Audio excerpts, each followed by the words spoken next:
जान ले बाटे जी। हाँ बोलिया तो मिठाई पच में बाटे जी।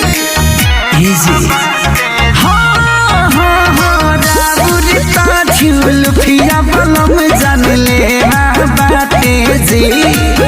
अरे बोलिया तो मिठाई पच में बाटे जी। रौरा में झकास कपड़ा करिया लगे।